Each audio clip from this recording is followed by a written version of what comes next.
Okay, so the first thing that you want to do is you start to approach taking a live event into a virtual one um, is to really think about the experience as a story, because you're really there's kind of little interaction that can be done super well. I think when you are presenting new information.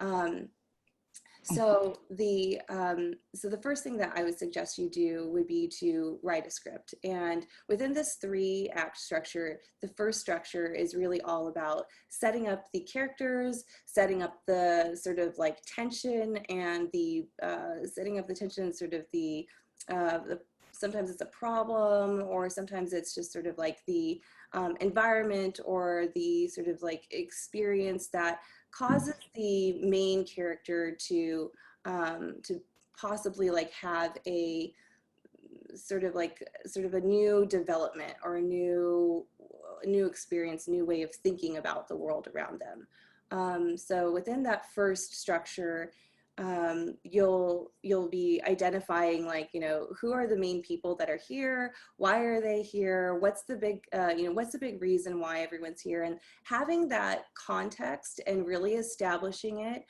is so important, and it really can't be understated how much more difficult, and especially now as everyone hops from, you know, virtual event to virtual event, it's very important to not gloss over or assume that people know so much, you know, about where they're at and what's happening and why are they here. So it's really important in that first act of your virtual event to really iterate like who's here and why are we here. And then the second act is all kind of like the little, you're going to give little pieces of the story to lead to a point of climax. And that can be maybe in the virtual event or the marketing, you know, B2B marketing space. It could be something like the call to action. So, you know, all of this sort of first act, and then all of the like, you start to like peel away like an onion, like layers of different like important details or other little kind of stories or hints or clues, or maybe they're like logical reasons or statements why a person should at the climax sort of take this particular action. And that call to action is best delivered when the person who is on the screen is actually like vocalizing and verbalizing and performing, you know, what the experience that you as an audience member is going through, and you're all having that same experience until you hit that moment of climax, that call to action. Then that last third act, you know, is really about like, okay, what happens then after, you know, after that call to action or after that climax moment where there's that aha, that feeling of real, if you're doing it correctly, transformation, which is, I think, something that we're all looking, you know, we're all trying to accomplish within our live events. So after that feeling of transformation, you know, then the third act is really about resolution, you know, taking all of the little crumbs and details that were built up along the way to your climax, all of the people and the guests maybe that that other speakers maybe that you brought on, or the performers, and bringing them, you know, back in that end scene, let's say. And then from there, you know, really making the whole experience like be a complete one, where the reason why you were here, who was here, the intros that you addressed in the first act, the transformative arc in the second act, and then finally, you know, the resolution in that third act, where who came, you know, and how they've been transformed has this new outcome. And you also take the time to show that, and not just let people sort of like go away after they've had that like aha moment. Like if you are really looking to build communities, you know, online, actually bringing people in to do that is really important. Marianne asks, are there different ways to engage online participants to get a positive experience from your presenters. Yes, I will get to that too. So, but first of all, the first thing that you're going to do is go through and make and write that script. And I've spent a lot of time talking about that because this is a new thing that I think we have never really done as event producers. And it is absolutely essential to make your virtual event one that will be successful. Because then after you've written out this script, then what you're going to do, the next step is really going to take each one of these, break the script down into scenes. And each scene is going to be like, it is going to be sort of what is the thing that is going to happen within that period of time, which may or may not need different interactions, different visuals, different speakers and presenters. And once you do that and start to lay out the different scenes, then you can start to think about like, okay, how can we make this thing really interactive? So just coming back to cyber weddings, since we've used that as like established that as like kind of an example, let me pull up my deck, my internal deck for you. I think that'll actually be really helpful because to understand what I'm talking about with scenes.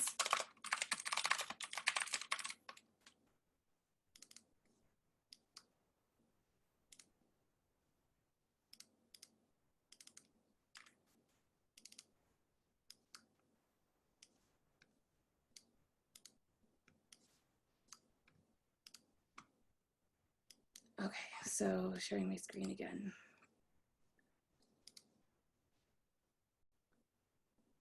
And then maybe it's helpful, just super quick, I'll just also pull up the script so that you can see that it's not like, it's not scary, there's no formatting, like pretty basic, but again, essential, essential, essential.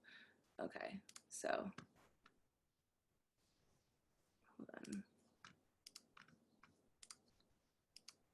All right, so this is just like a quick peek into the script that I made. I didn't even have time, these time things came in later, but I just wrote the script. Let me show you maybe what it was, version 1, March 15th. Yeah, oh, I did put time code. So, so something kind of really simple like this. And I'll talk it through. So we started with an opening, and it was like April 2020, Earth Day, coronavirus has swept the planet, leaving us in social isolation until the cyber wedding. Then we did like a cyber wedding title sequence, and then from the title sequence, this is still the first act. We took we had a shadow play creator come in and tell the story of how my fiance and I met. So again, like establishing who are these people, not assuming that everyone coming to our cyber wedding knows who we are. Why do they even care about us, or why should they care about us? What's the tension here? And then after that, then we actually came in and introduced ourselves and did the robot and had our first dance, sort of calling and tying back the way we first met as we were on a dance floor and did the robot. So so we like tying that back, calling back to that, and then sort of that was like this turning point. The robot dance was the turning point where we were referencing what happened before, like the sort of transitioning from the lead up and establishing us as characters, but then also bringing us into the present. And then when we brought ourselves into the present, this is a point where we were like, we have to also really bring our guests into the present too, to make it, to make this sort of second experience and that transformational moment really powerful. Then we did the, intros and the sort of things that since that was such a big like punch of surprise, we brought it back to our vows and to the officiant, and we really wanted to make our vows the climax point, the actual turning point of when we say I do. So while in a wedding you start with like the vows and then you go to dinner and then you do the dancing, we did it a little bit differently. And then after we did our vows, then we went into a closing credit sequence, and then we went into dancing. And so let me just show, after you kind of make this script, then you can start to like build a, you know, a deck of like this is what our deck looks like. You know, you start with like sort of describing what this thing is, who are the main characters, why are we doing this, and how it goes. And so within each of these scenes, we then took the time to, like, once we cut it up into scenes, then we just spent all of our time just thinking about like, how can we make this thing, this idea that we want to present, the awesomest that it could possibly be. And the awesomest that it can possibly be sometimes means interaction, sometimes it doesn't. So, you know, be really careful. I think a lot of people, when they're thinking about their virtual events, they think like, oh, like polls and breakouts and all these things is going to do the trick. It's going to make this like the really exciting and engaging and fun, you know, experience. That's really not always true. Sometimes like a really strong performer or can be a much better, you know, online experience than that. So we went through and dissected into each one of these scenes. And when you do that, like the different ways that you can engage your audience in a space is like for this idea, Zoom has like this sort of gallery view, right? Where you can show people like within a grid. And that's really helpful because then you can, you know, see lots of people at once, but it's also really distracting. And personally to me, I think visually very ugly because it's like just a big confusing mess. So the things that you can do are, you know, even when we were doing our dance sequence, we kind of, for the most part, like spotlighted just like one person like at a time. We did do a game where it was like a follow the leader, and like you would see one person like do the Vogue, right? And then everybody would do the Vogue, and then you would cut to showing all of them in that gallery view doing it. And that's like, that made the grid more visually interesting because everyone's doing the same thing at once. You can also think about like, what if you brought people into like a space where they're able to, there was also, when they were doing the dancing, there was also like chatting. And so there was like different people who were in the room and they weren't dancing, but they were making comments like, woo, like that looks hot, or like great dress, or like funny, like they were saying funny things in the chat. And so people who, and it kind of felt like, and there are people who weren't dancing, but it kind of felt like at an event, you know, there's people who like sit at the table, or the wallflowers who like make the social commentary like of the people that are, you know, like on the dance floor or whatever. We make them visible, but also still within the same way that makes them feel comfortable, which is like kind of not seen, but heard. So we also, you know, you can also do things like that. And then other ways to, like move, this is sort of like for something that's like more of a social experience, but if you think about maybe something that is a B2B, a business oriented experience, then what you can do is really think through like, what can you do to actually like ask people to weigh in and to comment. So I think that the thing that the internet, you know, is a place where memes are created, chat boards were created. So there's certain kind of interactions that are natural and normal, you know, for the internet. And I think as you think about the internet is essentially, and like your platform is essentially like your new venue, or your new, you can kind of think of it as your the new city that you're planning in. So there's a certain kind of culture that works and operates in the internet that maybe does not work in the real world. And also, of course, like on the other way, there's things that like work in the real world that just don't, like fall flat and don't work in the internet. So I tend to think that like asking people to like chat or comment on things is really great. Inviting them to come up to the stage and to present is a really great, you know, way to get folks interacting. But like it's kind of the two of those things. There's someone's either talking, you know, someone's either talking on the screen or they're talking within a chat box. You can play different games, but still, even with games, it's still talking on a screen or in a chat box, because again, there's, we are still very early with like all of these like technological platforms that we have in order to like make things any better. We're stuck with 2 senses instead of the 5 that we had, right? We have just sight and sound. We are missing touch, taste, and feeling. I don't know what's the 5th one. Allison Kastner asks, hi, can you give an example of a chat board platform? Well, you just chatted in one right now. So there's virtually chat within every single platform that we have. So so I'm not quite sure if you want to like just describe a little bit more, what you're looking for, then we can do that. But that's the thing, is that there are already tools that, like, what we're trying to do is, if you think about your Zoom room as a venue, when you go inside of a venue, you like kind of look at the architecture of the space, and you've got this floor that you need, maybe the carpet's ugly and you need to hide it. That's the same thing here. It's like, what are the different things within your virtual space that the materials that you have to work with, and how can you create stories, create moments of transformation that make those pieces of your venue actually meaningful and transformational.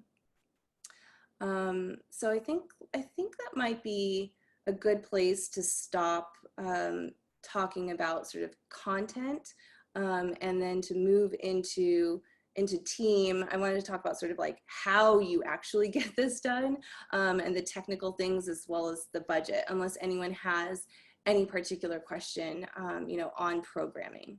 But we can also get to it later.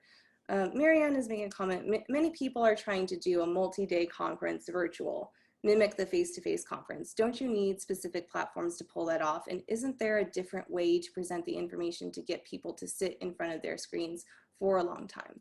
So great question, Marianne.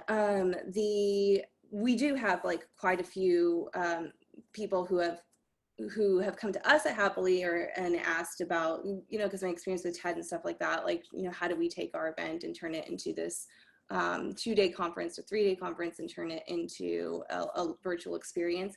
And the first thing that I say to people, which is probably different than what everyone else is saying, but I'm like, nobody wants to sit on their TV or on their internet, on their computer. They actually can't, most people can't like actually focus for an entire full day online. So I think that anyone who is trying to do a multi-day conference and do it like 8 a.m. to 5 p.m. on the screen and expect people to block out 2 full days to be there, it's just not going to happen. So you have to really think through how do you accomplish what you were going to accomplish in 2 or 3 days, and maybe just to think through different time frames. We are going to be stuck in front of our screens for another few months, right? So so really, like, what we're doing is we're saying like, okay, let's think through, again, we've got 2 different things. We've got, sort of performance and chat and interaction, or like workshops, let's say, like you've got the stage and you've got breakouts. So what we're doing, is really, we're saying like, okay, like let's broadcast a really spectacular stage performance, like your keynote. And that can be something that's like more one directional. It can be on YouTube, it can be on Vimeo, and people can chat, and you can also bring in a lot more viewers that way. If you just focus on that. And then you can have all these like different, like a mini, breakout rooms or breakout experiences that would happen, not just across a few days, but really like, let's spread it out across the month. We found that like, you're gonna get a lot more engagement, for one, which is, I think, the biggest barrier for us is right now in the virtual space is how do you get people to actually engage? And then the second thing that you're going to get is you're going to actually get, like, I think you're going to get more numbers, because people who, people are more likely to commit to, okay, I can like do like a new, something for like an hour versus like something for the whole day. it really just is too hard. People are homeschooling right now. People are, you know, like are trying to, a lot of people are out of jobs. They're trying to like find jobs. Like there's just other things. Each breakout has a Zoom, not necessarily a specific product. Yes, you think about every time you are broadcasting something that is an entirely complete, that needs a beginning, middle, and end. That's its own little mini show, which is, you know, generally how we think about it. I think that like as event producers, we just lean a lot, you know, on, we don't think, it's not as obvious or apparent because we're like, oh, just throw them in another room. Well, we are doing the same thing, but it just takes a little bit more work because we have to kind of construct our rooms a bit more each time. So yeah, so break it up, you know, break that up over time, and then you're going to get more engagement, you're going to get more people, and you're also going to get more, you're going to get actually, I think, a higher ROI, because you're going to actually have people who are, we measure ROI at Happily for virtual events based on the amount of time and the multiplied by the number of people and a whole bunch of other calculations. We'll roll out a calculator in the next few weeks, but it ultimately comes down to the one metric that matters is how much time is a person spending within your virtual event space, because that's going to really show like how engaged they are. That's going to really show like how far your content went and was adopted. I've heard about Zoom hackers, Cindy says. How do you prevent that? That's a really simple thing. It's just registration. You just have to have registration. Zoom's also made some updates, you know, to their platform. So, you know, it's actually just there's an option that says like enable registration before you come. There's also passwords that you can put, you know, that you can require passwords as long as you make them. And I think Zoom makes them. Those make it much more difficult to hack. And also as like a sort of a third measure is we, you know, at Happily we have technical support. So we've got Happily Joy here with us today. So we have a tech person in the room for every single room. And in case there is someone that like comes in and hacks, like we just, you know, kick them out. So that's the last case. I mean, I've been at plenty of events where there's someone who is like a protester, like there's only so much you can do until like it's just about security kicking someone out. Marianne Bobrell, so if there is a continuing education credit, does each session have its own certificate? I believe so. This is a very specific question to credits of education that I'm not super familiar with. So I want to say yes, but you know, again, just like in live events, every event is a little bit different. That would be the same true and the same in the virtual events. And yes, as Nicole mentions, you can, or Marianne mentions, you can also have enable a waiting room so that the organizer lets people in. If you have less than 100 people, that option works. Anything more than that, and even then it's kind of iffy. So if you have more than that, 'cause sometimes people forget like, oh, I have to admit folks. So if you do that, do make sure you have that like tech support person in your room to be doing that, or a registration manager checking that stuff in the room. So that's that. Okay.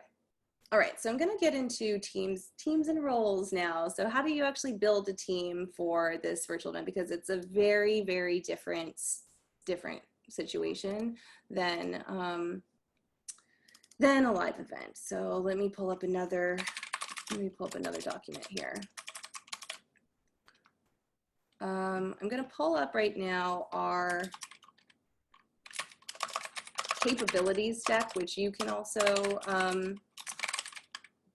download from our website, happily.io/virtual.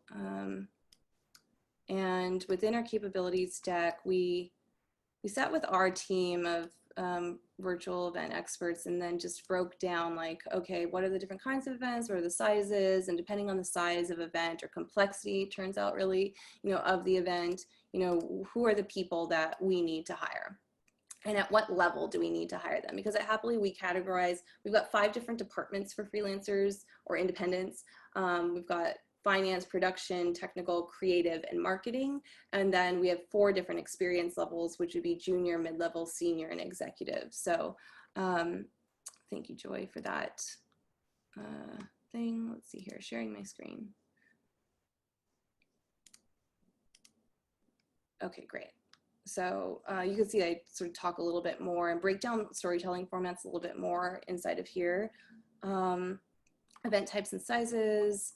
I'll come back to the tech stack later, but team roles. So we broke it down by if it's a small event, medium event, or a large event. And then these are like, you know, sort of in case you're interested, right? Like just what are like the going or like standard rates for tech team positions based on the level of expertise that they have. Which, you know, as we're finding, just, you know, just sort of depends on, like, our clientele is more like brands and agencies who are spending like $500,000, you know, like, or more on their campaigns. So if you're working with, you know, nonprofits or things like that, you'll probably need to like go 30% on the rates here. So for a small event, something that's like less than 100 people, you're going to need, we think that you're always going to need at least 3 folks. You're going to need one person that is just there to answer the questions like, can't hear you, or like, can't figure out how to log in, register, you know, sort of registration kind of things. You should have one person that's just dedicated to supporting your attendees and making sure that they are able to engage with your content. Secondly, would be like a mid or senior level, what we call like a digital director, and someone that goes through and actually like creates all of the settings and sets up your virtual spaces, whether that's like, I don't know, whatever you're using. There's WebEx, there's Zoom, there's TO now, this like sort of app thing. Vimeo, I mean, we actually have like a list of over 150 different virtual event platforms that our team has identified and worked with, Hopin, whatever. There's so many of them. At the end of the day, most do exactly the same thing with some differences. I like to tell people that like thinking about or spending your time like talking about like, should we use like Zoom over Hopin? You know, most of the time it's like talking about like, should I use a 6-foot round or should I use a 6-foot banquet table? It's just infrastructure. It's not actually that interesting, and it's not gonna, shouldn't be changing your content, because the first thing that you've done is build your script. So digital directors, but the digital director is like kind of like your facilities manager, the person, or like your installation supervisor, the person that sets it all up and make sure that it's running and like moving on the fly. That person also, as a digital director, like honestly is in a small event, doubles as like a speaker manager and sort of like helps speakers with like checking their content and their presentation, helps make sure that they have like the right gear and equipment to be heard correctly, seen beautifully, you know, all that good stuff. And then the last thing is a moderator or a host, which is going to be someone that's like actually there and presenting and broadcasting, you know, to folks. A lot of times, and I think when budgets are really small, we're seeing people like serve as like one person as all 3 things. And that's fine. You're just going to also have, you know, you're just going to also have technical troubles like every single time, like without a doubt. Yeah, pretty much. I guess like after you get used to it a few times and like guinea pig trial through it, then you can get better, but yeah, it's kind of tough to do that. So medium version, once you get up to sort of like 1,000 people, then you're going to need a separate person to be focusing and running your audio and troubleshooting for different audio questions. You're going to need someone now to not just be the digital director is sort of serving both things, where it's just doing all of the infrastructure and kind of like helping make sure everything, you know, backstage, I guess, like is really working. You're going to need to add an additional backstage manager, because likely you're going to have 1,000 people broadcasting. You're going to have more than one piece of content that's presented, and so you're going to need to like be queuing people up and making sure that you're speaking with your with your technical director about like what's happening, what's the status, like can we get 30 seconds more time, whatever.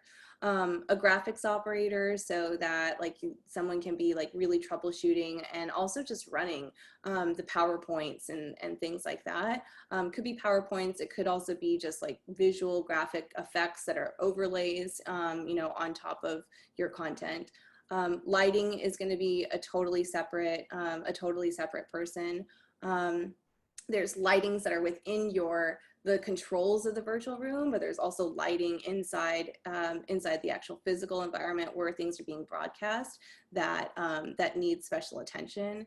IT director and technical director and show producer. So IT director and technical director, the difference between the two of those is IT is someone who is IT director is someone who is a specialist in the internet and streaming and like how to take like figuring out like why are things moving really slow. When things like that happen, it could be settings, it could be something that your digital director, your technical director needs to fix, but it also could be some like a firewall or some settings that are within like a speaker's like computer. And most of the time technical directors don't have that level of expertise and specialization in streaming and the internet that an IT director does.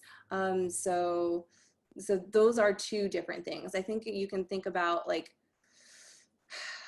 I kind of want to almost say like IT director and technical director is like, it's as different as like a pastry chef and like a chef, because they're still doing the same things, but like two different things going on.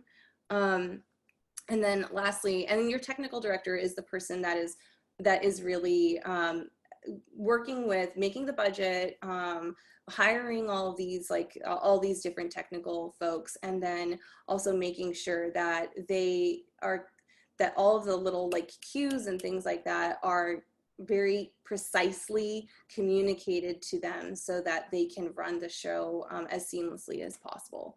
So I think a lot of these roles are probably things that you are, kind of used to with live events, but if you don't have experience actually like being a technical director, it's becomes a little bit more difficult. And also as a planner to make sure that, that you're hiring the right folks. But also I think now I've seen like a lot of like AV people are like, oh, and you also need all these things. This is kind of like all you need for like a medium-sized thing, unless you have some kind of special case, special effects or special videos. Sometimes you might need like a video playback person that is just, if you have like a lot of small videos, you might need someone that's just managing that video piece.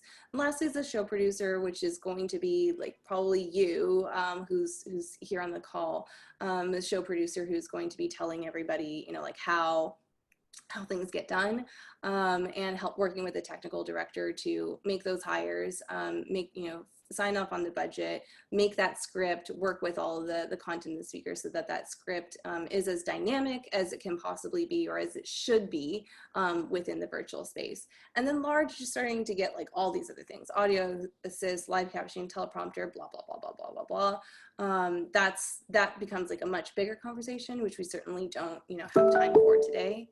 And as we're at the 10-minute mark, I think I'll just have to talk, kind of very quickly about,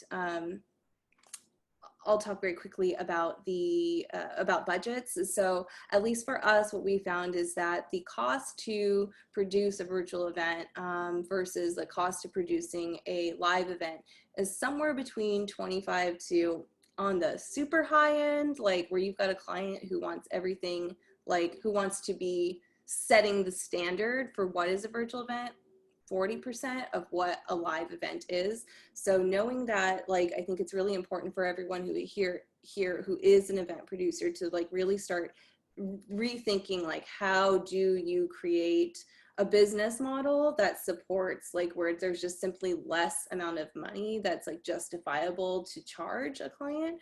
So if you were charging, you were getting 50K or whatever on your show last time, you're probably only going to be getting like 15K for that same show in a virtual space.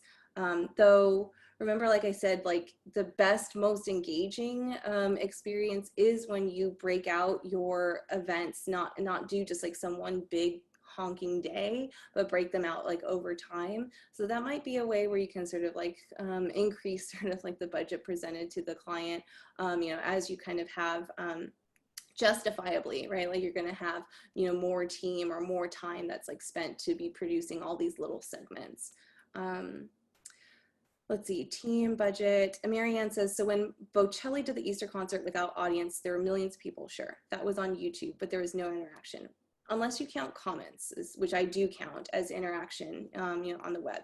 So if you were to do that live, would you have to cut off viewers at a certain number of participants?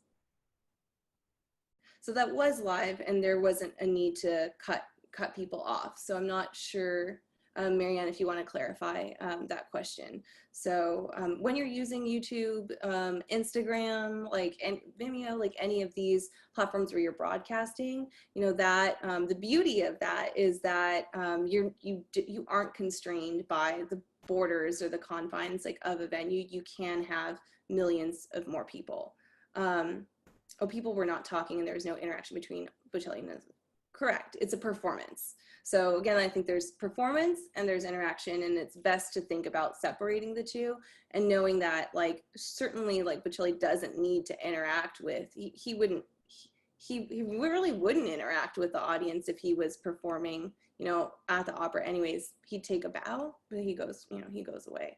So I think that that's pretty apples to apples as far as I understand it. Then I guess maybe like that might be, I might sort of pause there since we only have 7 minutes, and if anyone has any specific questions, I'm just going to go ahead and continue to answer those.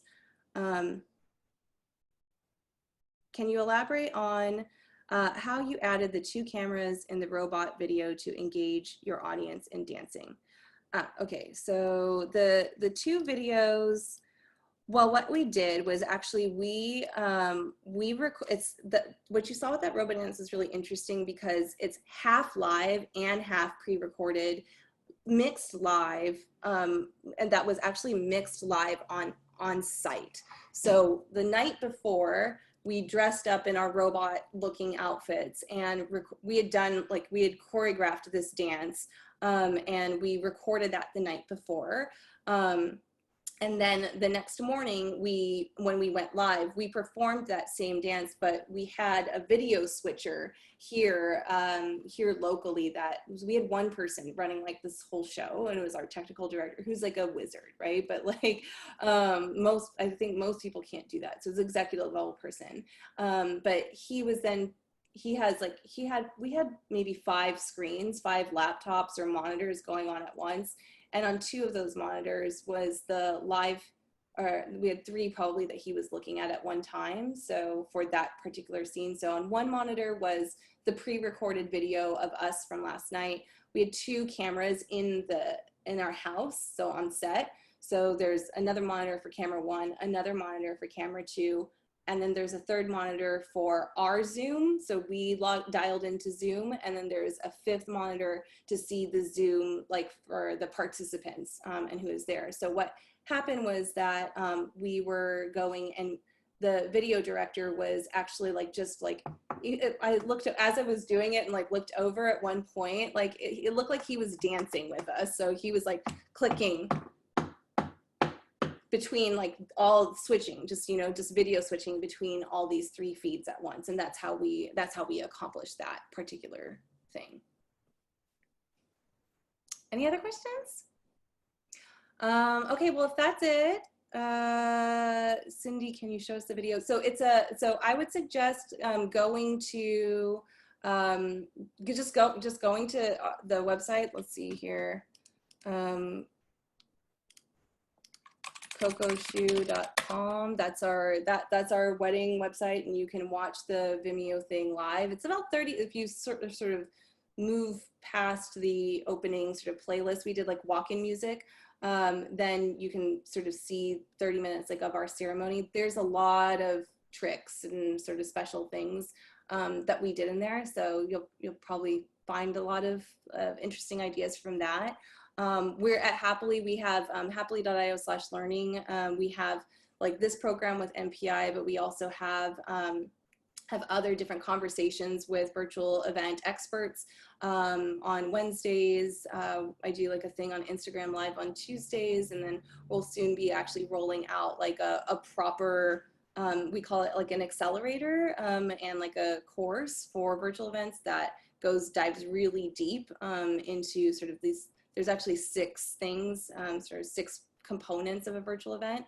So we'll be launching that. And then, but next week at this same time, we are having our next guest as the MPI Learning Series, who's Lou Novick, which Marianne mentioned earlier, but Lou Novick is, his sign up has been like amazing. I think there's almost 100 people that are going to be in that, you know, in that thing. And it's all about event cancellation. What are the things that you need to, like, how do you need to update your contracts for this like new world of where cancellations, I think a lot of people scrambled and struggled. And so he's going to get into the sort of like finer nitty-gritty points and advice on how to write your contracts and actually how to work more, I think probably like just a little bit in a way that's like more collaborative about what to happen in case of, you know, this sort of emergency where it's out of everyone's hands. But yeah, that would be it. Thank you all so much for joining. It was really a pleasure to, be here with you and to share what I know. So I look forward to, please, if you have virtual events or anything, I just love going to all of them and learning from other folks. So please, you know, let us know about them. And if there's anything that we can do to help you, of course, just reach out. Thanks, y'all.